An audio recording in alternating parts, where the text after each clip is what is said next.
I know that we not from Atlanta, nigga. What you think them two fingers and thumb for? No. Mr. CEO, how you feeling? Bro? What's good, bro? Chilling. Man, so 2020 definitely been like the elevation year for you. Like, trying. Where like you definitely the content, the everything that you putting out, even the stuff that you showed me on the side, like everything you doing, you definitely been elevating. Yeah, Like, got to. I feel like 2020, like especially with the whole Corona, it gave me time to like really just like think and just like, you know what I'm saying, Word, get playing away your and move just out. Facts. give you extra time to think. Facts. Because a lot of people they taking Corona like for granted. Yeah, like It's a lot I feel of like people. certain people, like, you know what I'm saying, it just depends on what kind of person you are, you feel me? Like certain people, you know what I'm saying, See the in you or it ain't. see it like, yeah, they see the in you or it ain't, like, you feel me? Like, Word. So we finna get right into it. Like, where it start from? Where you from? well, I was born in St. Louis, Missouri, but I mean, I grew up in Gwinnett since I was like 9. So this is basically where I claim Gwinnett, but Yeah. I still, you feel me, rock my St. Louis. Or feel me, got fit to. it.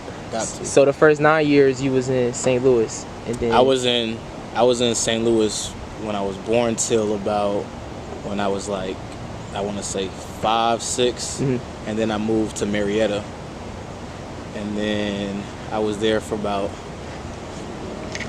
I say like 2 years, and then that's when I moved to Gwinnett. So how was it growing up in St. Louis? Like, what was life like then? I mean, I don't really have too many memories. I was like mainly with my grandma, like, you know what I'm saying, because she was like sick, so like instead of like, I ain't had no friends for real. I was just like with my grandma for real. Like, I used to like take care of her.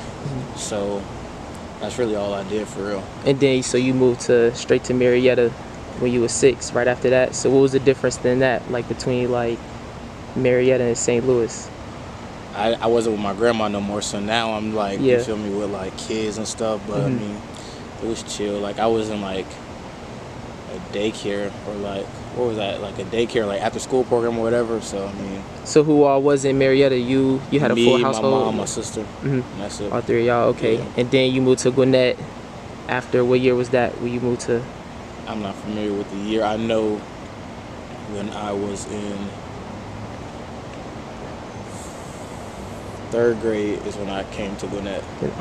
So yeah. So was you into fashion back then, or what was you doing like Nah, growing I wasn't. I was growing up. I was in sports. Like, you feel me? Every kid think they about to go, you feel me, to the league or D1, whatever. So like, I really got into, as far as fashion, I got into that right after high school. So I was supposed to go play football at SMU D1 school, but then the coach that recruited me, he got fired, so I lost my scholarship. So I was basically like, you feel me, at a standstill. Like, I couldn't do shit. So I was like, fuck that. I'm not about to go to school and not play sports. Like, what's the point? I'm not about to pay for that. So I just start working, whatever. And then just throughout time, like, you feel me, like, I've always been in the shoes and like, you know what I'm saying, dressing. But like, one night I seen the Wale interview and he was like, respect the culture. And like, you know what I'm saying? That's what like, started it. Yeah, it just like, that triggered me.